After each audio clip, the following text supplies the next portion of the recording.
경제 읽기 시간입니다. 한국산 가상화폐죠. 루나와 테라 USD가 폭락하면서 전 세계 주요 가상화폐 거래소에서 거래 중단과 상장 폐지가 이어지고 있습니다. 개인 투자자들과 더불어서 가상화폐 업계 큰 손들도 막대한 손실을 봤을 거란 진단도 나오고 있는데요. 이번 사태가 향후 가상자산 시장에 어떤 영향을 줄지 오늘 관련 내용 김대호 경제학 박사와 함께 짚어보겠습니다. 어서 오십시오. 네, 반갑습니다. 네. 지금 이 루나와 테라 USD의 폭락 사태를 이제 가상화폐 시장의 리번 사태라고 지금 일컫고 있는데 이 여파가 계속되면서 시가총액이 58조 원이 증발을 했습니다. 지금 해당 사태를 어떻게 보고 계시나요? 네, 테라와 루나 사태가 좀처럼 해결되지 않고 그 피해가 갈수록 더 커지는 일파만파의 모습을 지금 보이고 있습니다. 자, 이 테라와 루나는 싱가포르에서 나온 가상화폐입니다. 사실 우리나라 건 아니에요. 그런데 이 싱가포르에서 루나와 테라를 만든 회사, 그 회사의 실질적인 오너가 이제 한국인 권도형 씨입니다. 예. 올해 30살, 만 30살이죠. 이 대원 외국어고등학교를 졸업하고 스탠포드 대학을 나와서 미국 애플 등에서 컴퓨터 프로그래밍을 하다가 루나와 테러라는 가상화폐를 만들었는데요. 지금 전 세계 각국의 거래소에서 이 루나와 테러에 대해서 전부 상장 폐지, 거래를 중단했어요.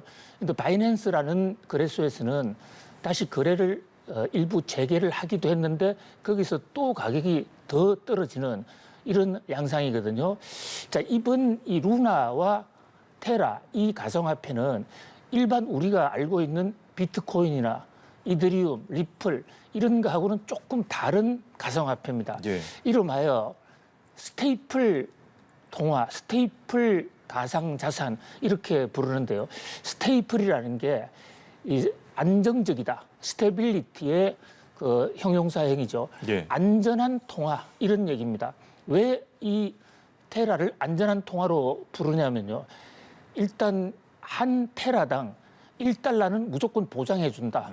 가격을 확실히 보장해주는 그런 알고리즘으로 설계가 됐거든요. 예. 그런 측면에서 다른 가상화폐는 가격이 오르거나 떨어지는 언제든지 가격이 변할 수 있지만 테라만큼은 변하면 안 되거든요. 그런데 그 테라가 지금 가격의 거의 99.9% 정도가 폭락을 했어요. 그래서 지금 1달러를 보장해 주는 것이 아니라 0.00001 정도밖에 받지 못하는 최악의 상황이 되어 있는데요. 자, 지금 테라라는 말은 영어로 땅, 지구 이런 뜻입니다. 그만큼 땅에 고정돼 있다, 안전하다 이런 의미로서 권도형 씨가 테라라는 이름을 붙인 것 같아요. 네. 그다음에 또 하나 이 루나라는 화폐가 있는데요. 이 루나는 지구 주변을 돌고 있는 달처럼, 루나가 달이라는 뜻 아닙니까? 그렇습니다. 달처럼 지구에 어떤 문제가 생겼을 때 달이 지구를 도와주는 지구의 보충제 역할을 한다. 이래서 만약에 테라가 가치가 떨어지면 이 루나가 나서서 루나가 테라를 사주는 방식으로 해서 테라의 가격을 올리는 그런 알고리즘으로 설계가 되어 있거든요. 예. 보통 일반적인 그 스테이플 화폐는 직접 달러라든지 그 금융 채권을 준비금으로 만들어 놓고 있는데 반해서 바로 이 테라는 가상화폐끼리의 준비 시스템을 만들어내는데 이 시스템이 무너졌다. 그런 면에서 루나와 테라 사태는 단순하게 한 가상화폐 몰락을 넘어서서 스테이플 가상화폐도 믿을 수가 없다. 그렇다면 일반 가상화폐보다 훨씬 더 안전하다는 이 안전자산인 스테이플 통화가 무너지는 것은 가상화폐의 전반적인 시장에 충격을 주지 않겠냐. 이래서 그 파장이 점차 더 확대가 되고 있는 이런 모습입니다. 예. 한국산이라는 이제 표현에 대해서 메이드 인 싱가포르이라는 말씀이시죠? 그렇습니다. 예. 시장으로 보면 이건 싱가포르 화폐지 우리나라 화폐, 우리나라 가상자산은 아닌 것이죠. 예. 다만 메이드 바이 코리안일 뿐이죠.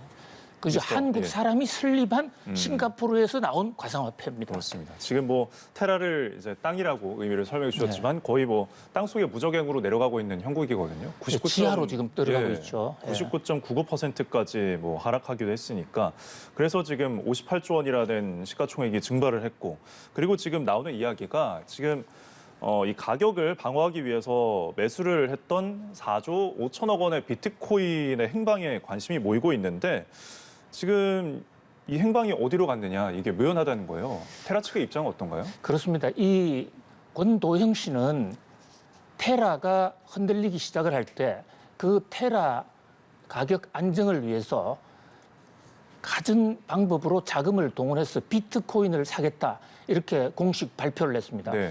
비트코인은 뭐 비교적 코인 중에서도 제일 먼저 나왔고 시세도 제일 높고 비교적 안정적으로 평가를 받고 있죠. 예. 그래서 우리가 비트코인을 많이 갖고 있으면 테라가 흔들릴 때 루나를 비트코인하고도 연결시키고 그 루나가 테라를 도와줄 수도 있다. 이렇게 설명을 했고요. 엄청난 양을 사들였거든요. 그런데 지금 막상 사태가 터지니까 그 비트코인에 대해서 어느 누구도 확인을 해주지 않는 예. 비트코인이 어디에 존재하는지도 아무도 알 수 없는 그런 아리송한 지금 상황이 연출이 되고 있어요. 잘 아시다시피 비트코인은 상대방 지갑 번호를 알지 못하면 비트코인이 어디 있는지 추적이 불가능합니다. 예. 근데 지금 이 권도형 씨가 현재 그 자신들의 그 포탈에서 비트코인을 갖고 있다가 이것을 다른 데로 옮긴 것으로 추정이 돼요. 그런데 어디로 옮겼는지, 얼마만큼을 옮겼는지 알 수가 없는 것이죠. 이게 예. 지금 중요한 게요. 현재 이 테라라는 가상화폐는 1달러씩을 보장하기로 돼 있는데 지금 현재 가치가 1달러가 아닌 0.00001달러밖에 안 되니까 사실은 이 테라를 가지고 있는 사람들한테 거기에 수백 배에 해당하는 1달러를 보전을 해줘야 되는데 만약에 비트코인이 있다면 네. 비트코인을 팔아서라도 보상을 할 수가 있거든요. 예. 그런데 현재 지금 권도영 씨는 여기에 대해서 아무 말도 하고 있지 않고 사실 권도영 씨는 나타나지도 않고 간혹 가다가 트위터를 통해서 한두 마디를 하고 있는 상황이고요. 예. 지금 싱가포르에서는 권도영 씨를 사기죄로 고소 고발하는 사건이 잇따라 지금 나오고 있거든요. 예. 그럼에도 불구하고 지금 그 행적조차 묘연한 그래서 지금 전 세계의 관심은 권도영 씨와 그 회사가 갖고 있는 것으로 알려진 이 수조 원의 비트코인을 찾아라. 그것을 찾는다면 좀 피해를 보상할 수 있지 않을까. 예. 여기에 마지막 희망을 걸어놓고 있는 상황입니다. 그렇습니다. 사실 언론에 공개된 권도영 씨의 이제 말은 내 발명품이 모두에게 고통을 줬다. 실패를 인정한 것이지 후속 대책에 대한 이야기는 없었거든요. 그렇습니다. 후속 대책을 얘기를 하기는 했어요. 예. 그러니까 지난 주말에 내가 이 테라와 루나를 다시 살리겠다. 그럼 다시 어떻게 살리느냐? 그 부활 플랜도 제시를 했는데요. 예. 그 플랜이라는 게 루나를 보호하는 새로운 토큰, 새로운 가상화폐를 하나 더 만들어서 그거를 팔아서 그 돈이 나오면 그것이 루나를 지탱하고 루나가 테라를 지탱할 수 있다. 좀 도와달라. 예. 이런 얘기를 했는데요. 이게 지금 앵커님 보시기에 사실 이것이 의미가 없는 네. 그런 부활 플랜이라고 이제 보시는 전문가들이 많아요. 왜냐하면 지금 신용도가 상실돼 있는 상태에서 권도영 씨가 새로 어떤 가상화폐를 만들어냈을 때 그걸 누군가가 사줘야 되는데 그것을 사주지 못한다 그러면 이것은 부활 프로그램 자체가 그냥 말로만 프로그램 부활이지 사실상 의미가 없다. 예. 그래서 부활 계획이 발표됐습니다만은 전혀 지금 테라의 가격 안정에 기여하지 못하고 테라 가격은 여전히 지금 추락하고 있는 예. 그야말로 속수무책인 상태가 이어지고 있습니다. 예. 내놓은 대책 또한 겉보기에는 좀 돌려막기식이 아닌가라는 우려가 그렇습니다. 나오고 있는데 예. 지금 이 코인은 아까도 언급해 주셨지만 스테이블 이제 안정적인 코인이잖아요. 근데 전혀 지금 이런 현상은 불안정한 모습을 보이고 있으니까 미국에서도 지금 규제를 해야겠다는 이야기까지 나오고 있는데 혹시 마련될 대책에 대해서는 어떤 것을 생각해 볼 수 있을까요? 예, 지금 미국 정부는 기본적으로 가상화폐에 대해서 관여하지 않겠다. 시장 자유를 보호하겠다라는 그런 입장이에요. 그래서 비트코인이나 다른 거 규제하지 않습니다. 그리고 비트코인을 주로 거래하는 코인베이스 같은 경우는 뉴욕 증시에 상장도 되어 있는데요. 그런데 스테이블 코인만큼은 이것은 안 된다라는 것이 미국 정부의 확고한 입장이에요. 예. 왜냐하면 스테이블 코인은 그 속성 자체가 달러, 1달러를 지급을 보장하는 거지 않습니까? 예. 그러면 스테이플 코인을 누군가가 많이 찍어내면 그것은 달러하고 똑같기 때문에 미국 통화량이 미국 연방은행이 좌우할 수도 없고 가상화폐 하는 사람들, 신원도 알 수 없는 사람이 통화량을 늘렸다 줄였다 하게 되면 미국의 통화 정책이 완전히 무력화되거든요. 예. 그래서 이번에 제닛 옐런 미국 재무장관 또 제롬 파월 연준 의장도 스테이플 코인 아예 발행을 하지 못하도록 해야 된다. 이런 측면에서 지금 규제가 논의가 되고 있고요. 실제로 지금 입법까지 되고 있습니다. 예. 그다음에 또 하나는 또 가상화폐를 통해서 다른 가상화폐를 보장하는 거. 이것은 사기다. 폰지 게임 비슷한 겁니다. 예. 가상화폐가 시세를 보장할 수 없는데 어떻게 다른 가상화폐를 보장해 줄 수 있느냐. 네. 달 스스로의 생명도 자기가 책임질 수가 없는데 그 달이 어떻게 지구를 보호할 수 있냐. 이제 이런 논리로서 시장 안정을 위해서도 스테이플 코인은 특히 또 다른 가상화폐가 또 다른 가상화폐의 가격을 보존해 준다는 이 시스템은 폰지 사기로 보고 규제를 가해야 되겠다. 그런데 아까도 말씀 올렸다시피 네. 스테이플 코인이 가장 안전한 것이란 말이죠. 예. 그런데 거기에 대해서 미국 연준과 미국 정권관리위원회에서 스테이플 코인을 집중 타격을 하면 나머지 가상화폐도 상당히 영향을 받을 수가 있다. 그런 면에서 좀 가상화폐 시장에 경고등이 깜빡깜빡 예. 울리고 있는 그런 상황이라고 볼 수가 있습니다. 예. 사실 역사가 굉장히 짧고 등장한 지 얼마 안 된 그 시장이기 때문에 주목이 더 되는 거기도 하고요.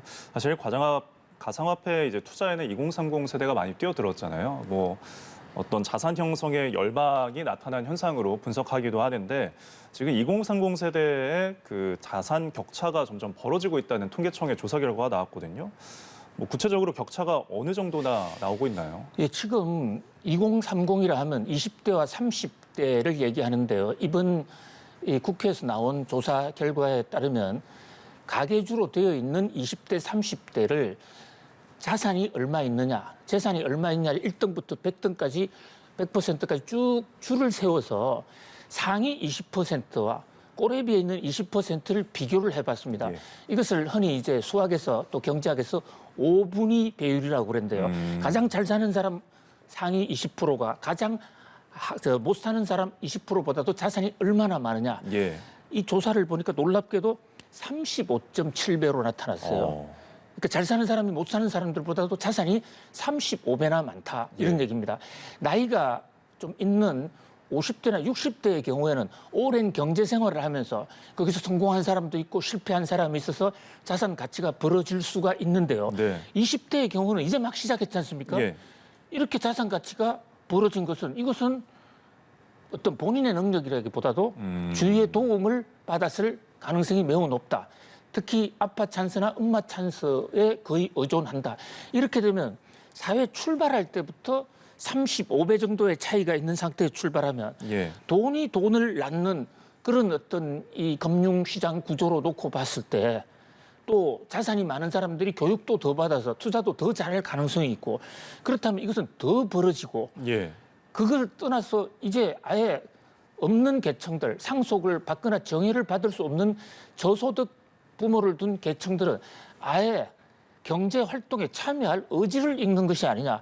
이것은 우리나라 발전에 또 청년들의 삶에 결정적인 나쁜 요인을 주고 있다.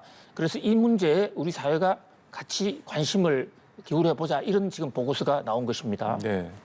그래서 한국의 이제 어떤 조사 결과로는 성공에 대해서 좀 어려운 나라다라는 부정적인 입장들이 좀 많더라고요. 이 소득 격차가 35배라고 일컬어 주셨는데 이게 그 소득으로만 이루어질 수 있는 격차가 아니잖아요. 면밀히 따져보면은 아까 말씀해 주신 것처럼 부모로부터 이제 부를 대물림 받는 현상이 예. 있을 수도 있고 그럼 빈은 빈대로 빈의 대물림이 있을 수 있는데 이런 문제는 어떻게 해결할 수가 있을까요? 그렇습니다. 우리가 자기 재산이 얼마냐 또 돈을 얼마냐 벌어들이고 있느냐 부자냐 가난한 사람이냐를 나타나는 측정하는 데는 크게 두 가지 시리얼의 개념이 있어요. 예.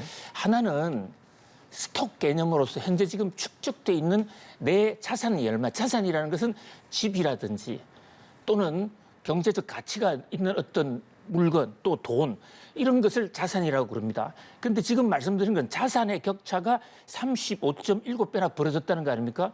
그런데 소득 격차, 소득은 이제 경제학에서 플로우 개념인데 일정 기간 동안 벌어들인 돈이거든요. 그 소득 격차는 6배밖에 안 납니다. 6배도 물론 크죠. 예. 그런데 자산 격차의 35배에 비해서 6배는 현저히 적지 않습니까? 그렇습니다. 그런데 돈의 자산이 쌓이는 것이 결국은 그동안 벌어들인 돈의 결과가 자산이라 이렇게 볼 때 소득 격차가 6배밖에 안 나는데 어떻게 자산 격차가 35배나 벌어질 수 있느냐. 바로 이 대목이 이것은 본인의 능력이 아니라 주위로부터 또는 부모로부터 물려받았을 가능성이 높다.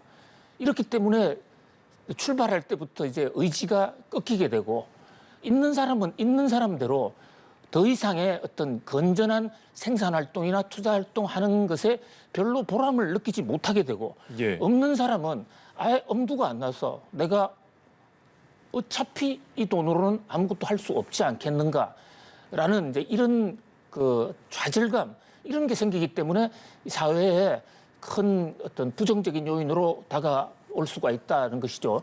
더더구나 지금 청년들의 취업 상태가 전체적으로 본인이 원하는 데 들어갈 수 있는 이런 가능성이 과거보다도 상당히 어려워져서 청년들이 어려운 상황에서 네. 이 점점 벌어지고 있는 자산 격차 이것은 같이 다 우리 사회가 다 같이 나락으로 떨어질 수 있는 부정적인 요인이 아닐까 해서 상당히 걱정되는 대목입니다. 그렇습니다. 계층 사다리에 대한 고민이 좀 더 절실하게 이루어져야 될 것 같습니다.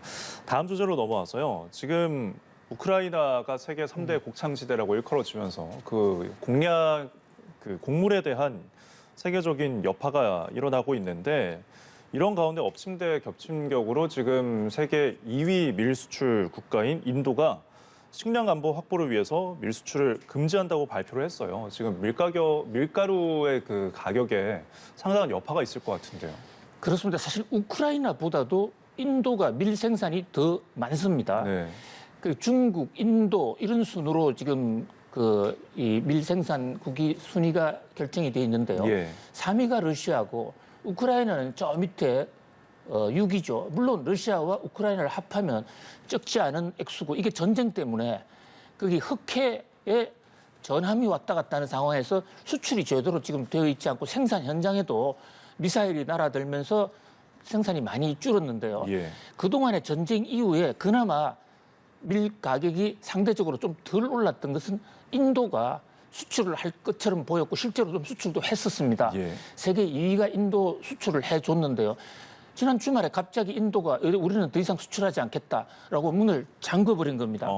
인도 입장도 나름대로 이해는 돼요. 인도는 밀을 생산도 많이 하지만 밀을 가장 많이 먹는 나라, 밀을 주식으로 먹고 있거든요. 예. 그런데 지금 수출 가격이 좀 오르니까 인도의 밀 수출 업자들이 국내에 팔면 정부가 가격 통제를 하고 있으니까 별로 돈을 못 받고 이러니까 전부 다른 나라로 실어내는 거예요. 그래서 인도 국민들이 밀을 못 먹게 되는 그야말로 식량 안보가 위기가 오는 상황이니까 모디 총리가 긴급하게 수출 문을 닫았습니다. 예.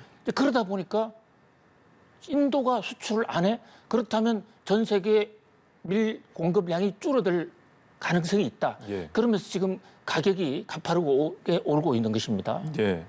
사실 우리나라가 이제 그 여파를 얼마나 받을 것인가에 대한 분석을 보니까 우리나라가 인도로부터 지금 들어오는 양이 상대적으로 많지 않은 것으로 나오고 있거든요. 그런데도 그 여파가 그래도 없진 않겠죠.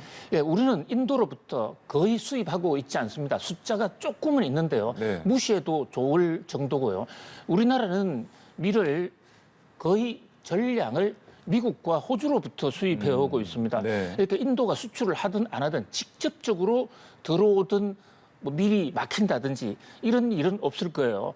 그다음에 또 인도란 나라가 밀을 세계에서 2위로 많이 생산을 하고 있지만 예. 그동안에 수출 시장에서 큰 손은 아니었습니다. 예. 왜냐하면 자기들이 생산을 해서 자기 나라 국민들이 먹는데 급급했기 때문에 예. 전체 생산 물량의 한 3, 4% 정도만 수출을 했었거든요. 그러니까 인도가 수출 문을 닫아봤자 직접적인 우리나라에 대한 영향은 뭐 거의 무시해도 좋다 이렇게 볼 수가 있는데요. 예. 문제는 직접적으로 우리가 수출 수입을 하지 않는다고 그러더라도 전 세계 시장에 이 연쇄적인 파급 효과를 줄 수 있다 이런 네. 대목이거든요. 인도가 수출을 하지 않는다. 그래서 가격이 오른다. 그러면 우리가 호주나 미국으로부터 들여오는 밀 가격이 올라갈 수도 있고요. 네. 또 인도로부터 그동안에 수입을 해오던 나라들이 그 물량을 딸리게 되면 결국은 호주나 미국한테 손을 벌리게 되면 그렇죠. 미국이나 호주도 결국은 수출 물량이 줄어들 것이기 때문에 네. 이 대목에 대해서 우리도 뭐 상당히 비상한 관심을 가지고 대책을 세워야 될 것으로 보이는데요. 예. 문제는 우크라이나 사태가 조기에 해결된다 그러면 뭐 이것은 뭐 전혀 문제 없는 일시적인 어떤 소란으로 지나가겠지만 전쟁이 계속된다고 그러면 이 사태는 좀 더 심각해질 때 식량 어떤 무기화까지 또 갈 수 있다. 그런 면에서 좀 바짝 정신을 차려야 될 것으로 보입니다. 네, 식량 위기에 대해서 늘 대비를 해야겠습니다. 지금까지 김대우 경제학 박사와 함께했습니다. 고맙습니다. 고맙습니다.